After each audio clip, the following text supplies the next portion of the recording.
one of the things that we need to instill, and this goes back to that house of compliance and that culture element at the bottom, it also goes with the awareness, okay, creating it and then maintaining it, is that we need people to see things through the UDAP lens. And that doesn't work for everybody. Not everybody can put the UDAP glasses on and see what needs to be seen. Okay, sometimes we know too much.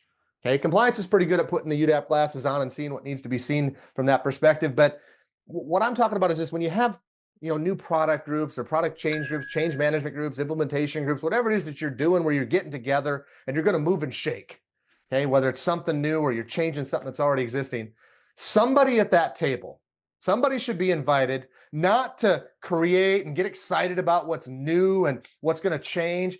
Somebody needs to be invited to that table to look at it from a different perspective.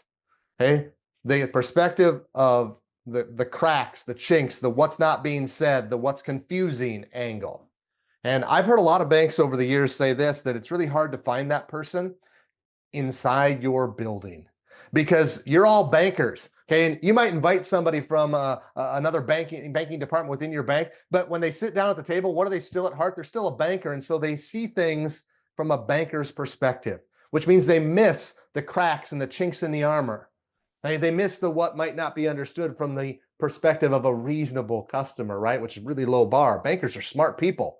Okay, you're not going to miss those things. You're going to assume things that most people maybe wouldn't be able to assume or take into consideration. And so what I hear a lot of banks do, to go back to what I was going to share here, is they invite a customer that they trust and say, all right, you're not a bank and you don't have a financial background. Here's what we're planning to do. They might not invite them into the same room, because that could be overwhelming for somebody to sit around a table with a bunch of bankers, but they invite them in and they say, hey, what do you think of this? If we were to do this, if we were to change that, if we were to start doing this, okay?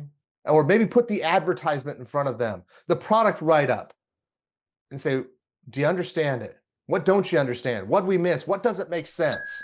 To have somebody look at it from the UDAP lens. Now, if you've got that person internally, great. But if you need to go outside, don't look no further than your own customers, somebody that you trust to give you good feedback about what they may or may not understand about what you're trying to do. And so that UDAP lens, make sure that's a component of your compliance management as it relates to UDAP.